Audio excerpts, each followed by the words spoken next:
Vamos orar?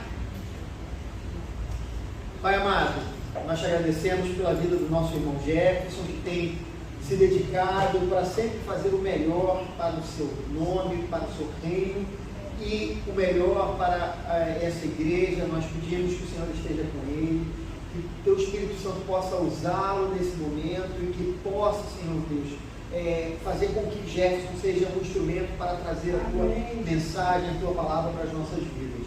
Nós oramos assim, no nome de Jesus. Eu queria convidá-los a abrir suas Bíblias no Salmo 99. Salmo 99 faz parte da nossa leitura bíblica devocional. Ao longo da semana, os irmãos estiveram lendo junto com o pastor o Evangelho de João.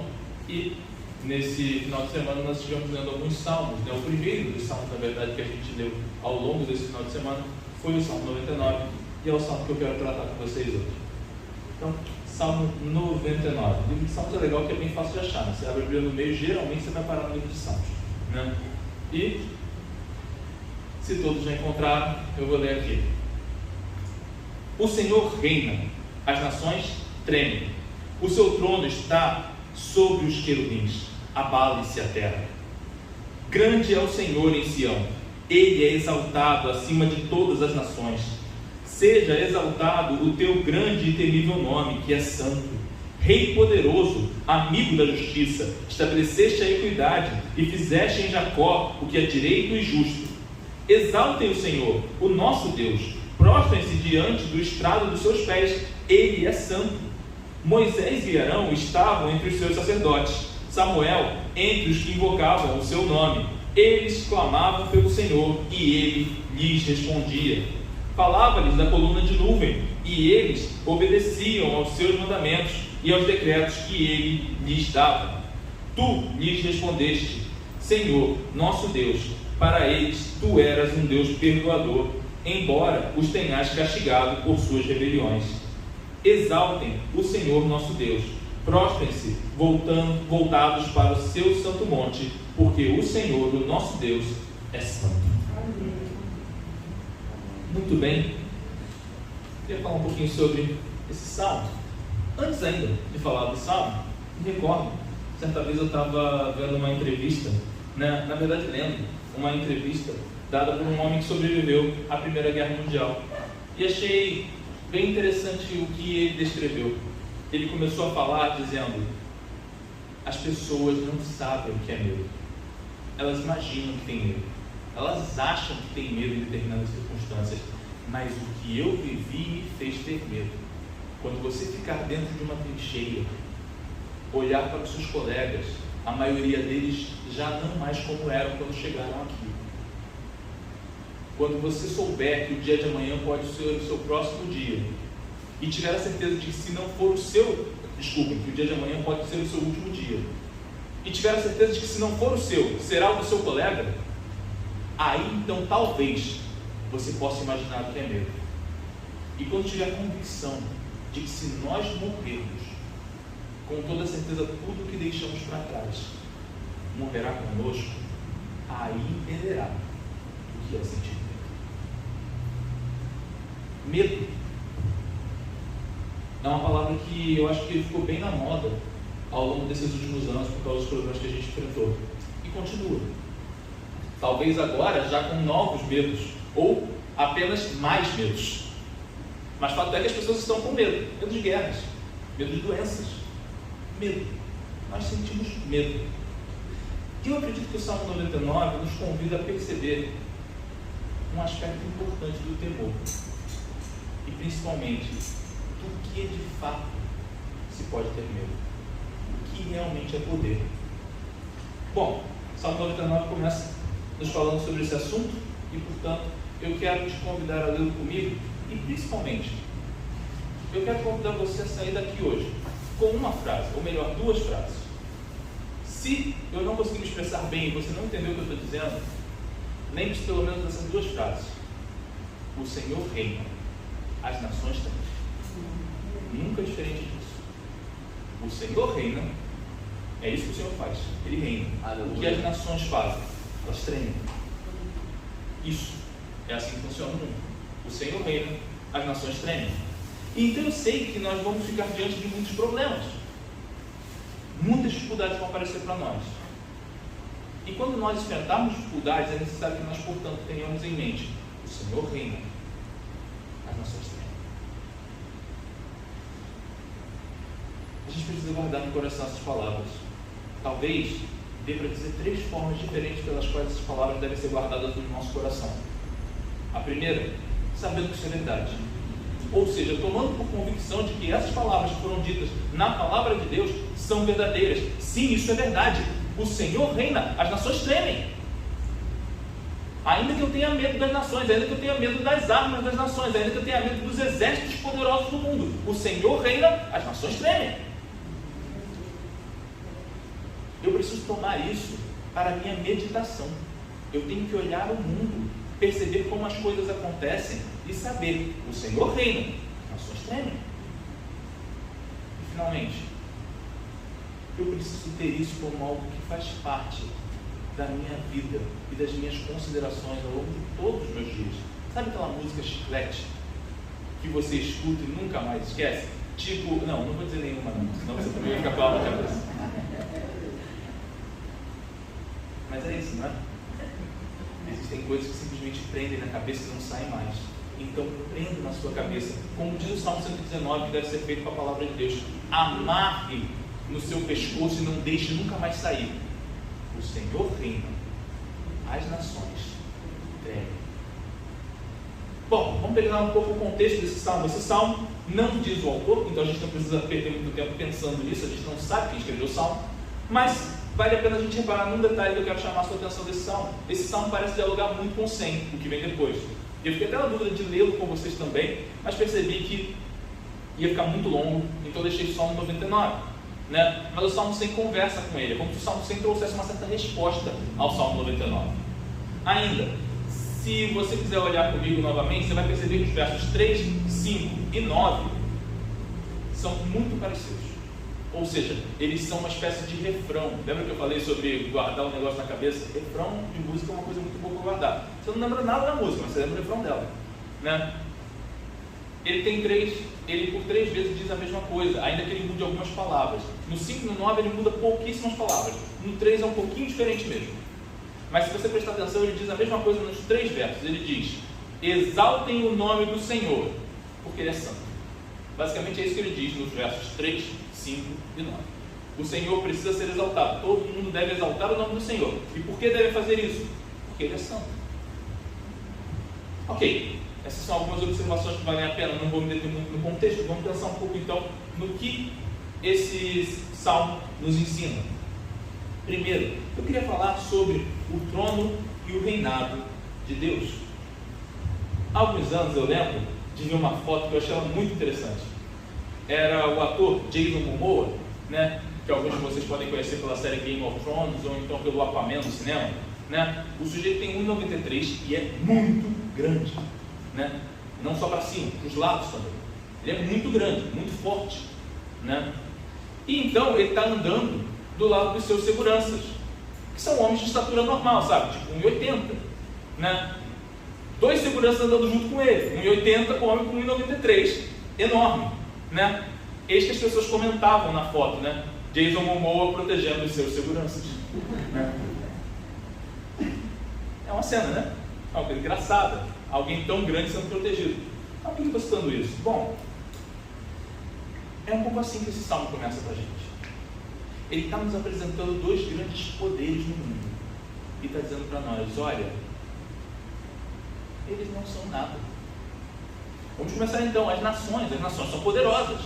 Eram poderosas nos tempos bíblicos, quando os profetas e outros personagens bíblicos descrevem exércitos inimigos. Eles descrevem como feras, descrevem suas espadas como dentes de algum animal que vem para comer e cuja fome nunca é saciada. Eles engolem, eles simplesmente continuam engolindo, mas nunca param de comer, eles nunca param de matar. E assim também é a sensação que nós temos hoje, não é? Desde a Segunda Guerra Mundial, nós vimos que existe a possibilidade de se fazer uma arma de tamanha destruição que ela pode simplesmente aniquilar a vida na Terra. E não só um país tem essa arma. Portanto, se ele usasse tal arma, outro usaria também. E logo, nós nos mataríamos completamente. As nações têm poder.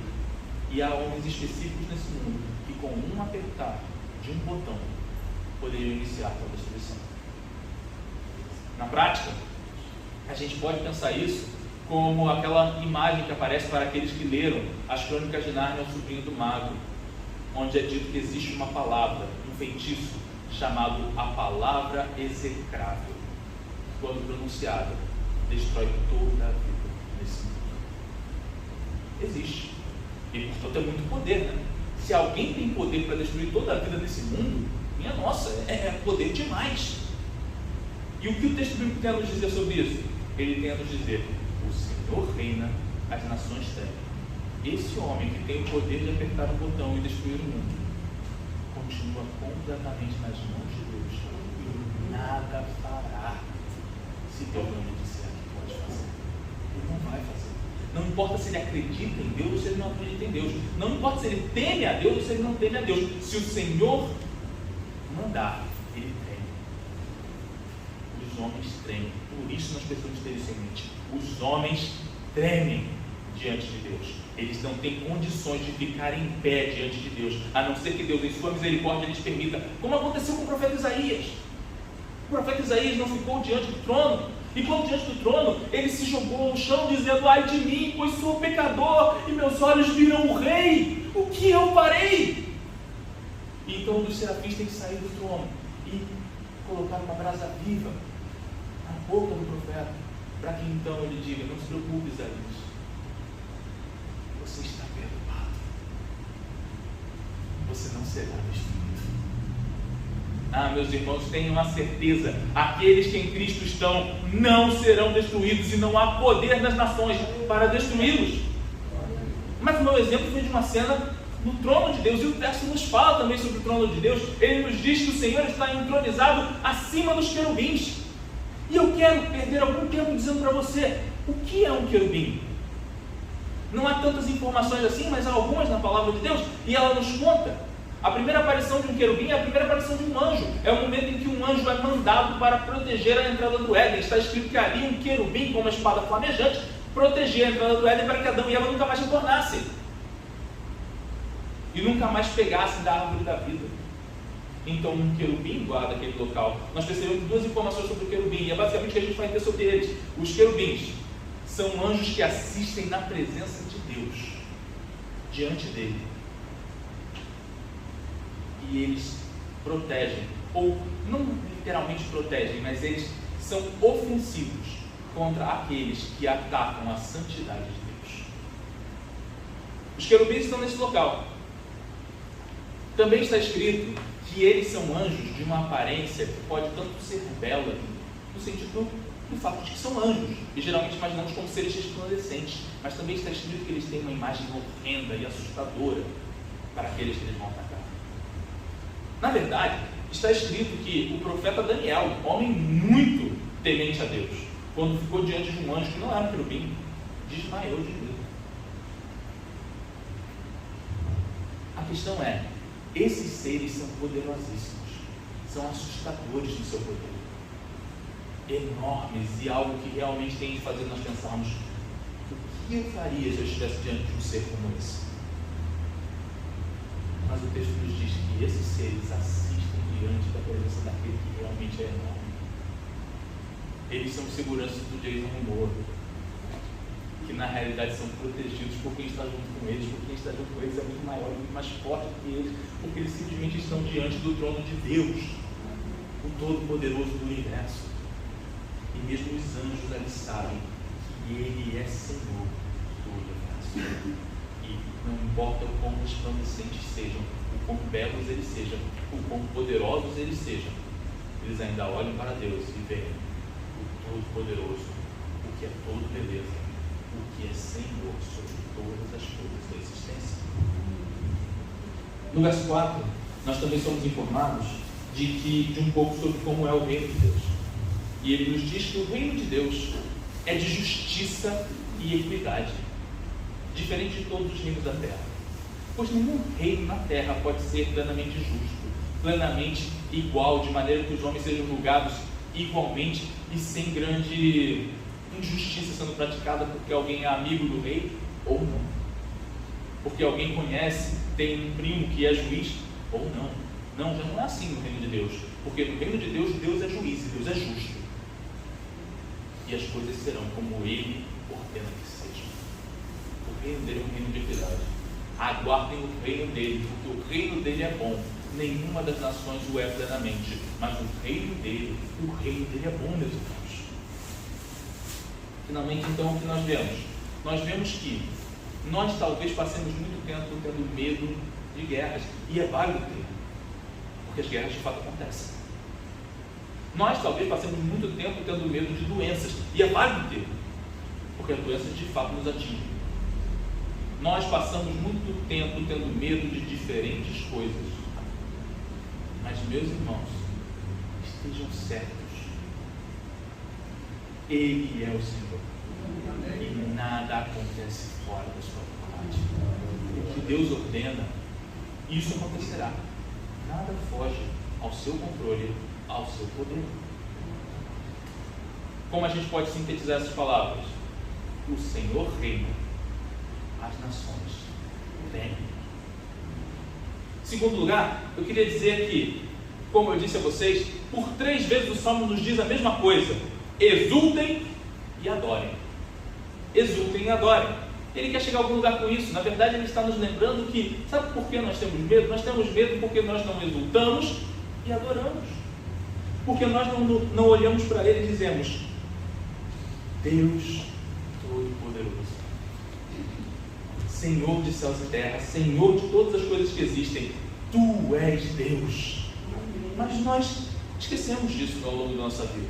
E nós somos capazes de passar um dia inteiro sem por um momento refletir e nos lembrar: o nosso Deus é grande, o nosso Deus é Deus, o nosso Deus é Senhor. Nós passamos o dia inteiro sem considerar essa verdade. Nós passamos o dia inteiro sem lhe dar graças pelas coisas que Ele tem nos dado. Nós passamos um dia inteiro sem nem mesmo pensar em Cristo, o nosso Salvador, que se entregou por nós. Ele está nos lembrando. Sabe por que nós temos medo? Nós temos medo porque nós não lembramos que o Senhor nosso Deus deve ser adorado, porque Ele é santo. Nós devemos nos alegrar nele. O primeiro desses refrões diz para nós que Ele é grande, temível e santo. Diga com toda a sua força ao longo dos dias da sua vida: o Senhor é grande, o Senhor é temível. Na verdade, o termo santo, ele dá a ideia de separado. Ele está distante de tudo aquilo que é mal. Na verdade, ele está simplesmente separado de tudo. Não só da maldade em si, mas de tudo. Em que sentido? Por exemplo, na ideia de que ele é criador. Se eu pedisse a você, junte de um lado tudo aquilo que foi criado e do outro tudo aquilo que criou, tudo aquilo que não foi criado, você teria todas as coisas do universo de um lado e apenas Deus do outro. Apenas Deus não foi criado. Deus cria, Ele é criador. Nós somos criados. As nações são criadas. Os anjos são criados. Todos os poderes do mundo são simplesmente coisas criadas, a não ser o poder daquele que é todo poderoso e criou todas as coisas, inclusive os poderes. Então por que temos medo? Por que temos medo dos poderes? Porque em sua santidade Ele também, de fato, repele todo o pecado. Ele está separado do pecado. Ele é muito maior. E Ele é profundamente bom. E, portanto, não habita onde há pecado. E talvez surja em nós a questão: o que faremos então? E, de fato, nós temos que nos perguntar o que faremos. Porque o ponto aqui é: vocês não precisam temer as nações. Não precisam temer os anjos. Porque não há nada aqui que tenha poder real, senão o poder que lhe foi concedido pelo nosso Deus. Mas e o nosso Deus? A Ele não devemos temer? Ah, sim, devemos. Sabe, porque a imagem de Deus e a ideia aqui é que nós olhamos para Ele de uma forma completamente diferente. A forma como você lida com todas as coisas criadas é simplesmente como se você olhasse de frente. Mesmo as nações poderosas, os exércitos invencíveis, continuam sendo semelhantes a nós em algum aspecto, porque eles são criados. A ideia é que nós, quando olhamos para Deus, sempre olhamos para cima. Uma vez eu quis pensar isso um pouco do ponto de vista de um astronauta, né? A gente geralmente tem aquela coisa de, quando a gente pensa em Deus, olhar para cima, olhar para o céu. Você olha para o céu, não quer olhar para Deus, porque essa ideia de que Deus está em cima. E eu pensava: o que o astronauta faz, né? Porque não tem céu. Sem céu, né? Olha para onde? Né? Mas a verdade é que, mesmo sem céu, ele ainda pode olhar para cima. Você tem que procurar Deus acima de si e perceber que Deus é muito maior do que você. É intocável, é santo, é separado. E alguém vai dizer: mas então, como não teríamos medo dele? Ou, se nós devemos ter medo, essa distância, como é que eu posso me relacionar com ele? E o Salmo nos responde isso na terceira parte, que eu quero chamar a sua atenção, que é entre os versos 6, 7 e 8, porque a gente talvez estranhe o momento em que ele decide falar conosco sobre Moisés, Arão e Samuel. Eles aparecem do nada assim no Salmo. O Salmo estava falando sobre o poder de Deus sobre as nações e de repente surgem Moisés, Arão e Samuel. O que Moisés, Arão e Samuel estão fazendo aqui? Bom, vamos pensar um pouco o que está sendo dito ali. Ele fala sobre Moisés, Arão e Samuel para dizer que esses homens se relacionavam com Deus. E então afirmar que o povo de Deus se relaciona com Deus também. Ou seja, imagina a eles como sacerdotes, homens que de alguma maneira conectam o povo de Deus com Deus. Ora, nós não estivemos estudando pouco tempo atrás a carta aos Hebreus, e a carta aos Hebreus nos ensina que em Cristo nós encontramos o verdadeiro sumo sacerdote, muito maior do que Moisés e Arão, porque ele deu o seu sangue por nós. O que nós estamos aprendendo aqui então? Que aqui é onde nós descobrimos que nós podemos nos relacionar com esse Deus. Os crentes se relacionam com Deus, e é por isso que eles não têm medo, porque eles sabem que Deus é todo poderoso, que os anjos o temem e o adoram, que as nações tremem diante dele, mas nós falamos com ele. Eu disse que os versos 5 e 9 são um pouquinho diferentes. Sabe uma diferença entre eles? Eles são bem parecidos, mas tem duas pequenas diferenças. A primeira é que no verso 5, ele diz o estrado dos seus pés. Já no verso 9, ele diz o seu santo monte. As duas são referências ao templo. As duas dão a ideia de olhando para o local onde o povo de Deus adora. Mas o interessante é que quando ele fala sobre esse local de adoração do povo de Deus, ele está dizendo o quê? Que o povo de Deus se reúne e diz: nós te adoramos, Senhor, e nós queremos nos relacionar com você. E então vem o verso seguinte. Se você continuar lendo no verso 5, ele vai dizer: adoram a Ele. Mas no verso 9 ele diz: adoram ao Senhor. No original diz o nome de Deus.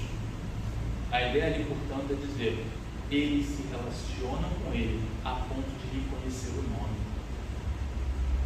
Sabe, você conhece o nome de uma pessoa, você chama uma pessoa pelo nome, é que o brasileiro ele perde um pouco isso, porque a gente geralmente chama pelo nome do jeito que a gente acabou de conhecer, né?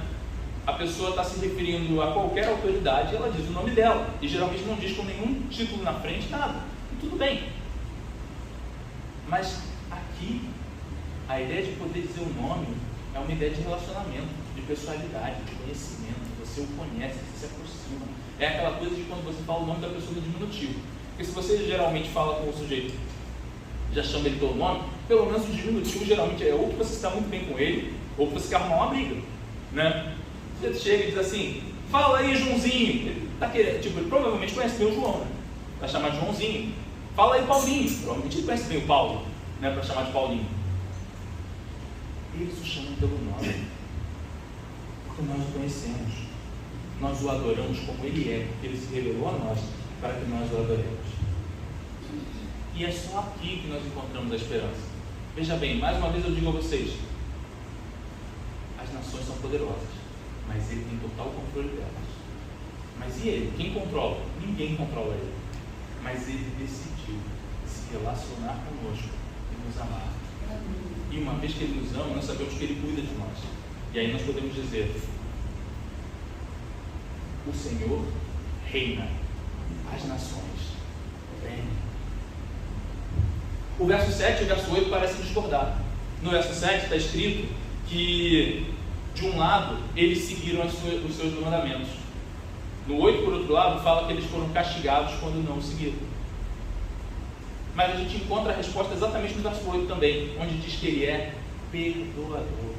E se Deus é infinitamente santo, de fato ele é, também é verdade que ele nos deu Cristo, para que ele, morrendo por nós, providenciasse caminho até Deus, para que nós pudéssemos adorar em espírito e verdade, e em comunidade, como esse salmo nos chama, porque nós o adoramos no seu santo templo. O Senhor é grande em Sião.